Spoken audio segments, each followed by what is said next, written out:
বাজার থেকে সজনে ফুল কিনে আনুন বা গাছ থেকে পাড়ার পরে 2 থেকে 3 দিন বড় জোর প্যাকেটের মতো করে রেখে ফ্রিজে রাখলে টাটকা থাকে। তারপরে দেখি ফুলগুলো কালো কালো করে হয়ে কেমন হয়ে যায়। তো কিছু দিনের জন্য, বেশি দিনের জন্য স্টোর করতে চান তাহলে এই পদ্ধতিটা অবলম্বন করুন। প্রথমে গ্যাসে একটা কড়া বসিয়ে তাতে সামান্য জল দিয়ে 1 কাপের মতো জল দিয়ে লবণ আর হলুদ দিয়ে দিলাম।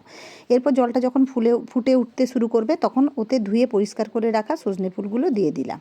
সজনে ফুল খেতে ভালোবাসে সবাই, অনেকে পায় না সারা বছর, তাই জন্যে খাওয়া হয় না। আর এর তো প্রচণ্ড উপকারিতা। তো এইভাবে যদি আপনি স্টোর করে রাখেন তাহলে কিন্তু 15 থেকে 20 দিন অনায়াসেই রাখতে পারবেন। এইভাবে 3 মিনিটের মতো হাই ফ্লেমে এটাকে একটু ফুটিয়ে নেব।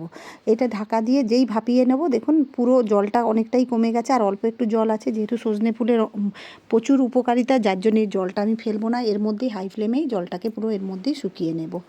আর 2 থেকে 3 মিনিটের মতো ফোটালেই হবে, যাতে করে ফুলটা একেবারে সেদ্ধও না হয়ে যায়।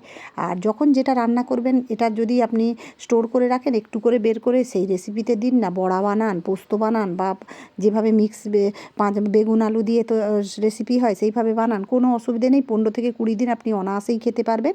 এরপর এটাকে গ্যাসের ফ্লেমটা অফ করে দিয়ে এটাকে খুব ভালো করে ঠান্ডা করে নেব। দেখুন একটু শুকনো শুকনো এভাবে ঠান্ডা করে তারপর একটা কন্টেনার নিয়ে নেব। যে কন্টেনার আপনার বাড়িতে থাকে যেরকম আছে সেরকম কন্টেনার নিয়ে, কোনো এয়ারটাইটেরও দরকার নেই, নিয়ে এরকম ওর মধ্যে রেখে দিয়ে দেখুন ফুলগুলো কতটাই শুকনো শুকনো দিয়ে ঢাকা দিয়ে আপনি অনায়াসে নর্মাল ফ্রিজে রেখে দিন। দেখুন আমি এখানে খেজুরের কৌটোটাকেও ফেলিনি, এই সব কাজের জন্য রেখে দিয়েছি।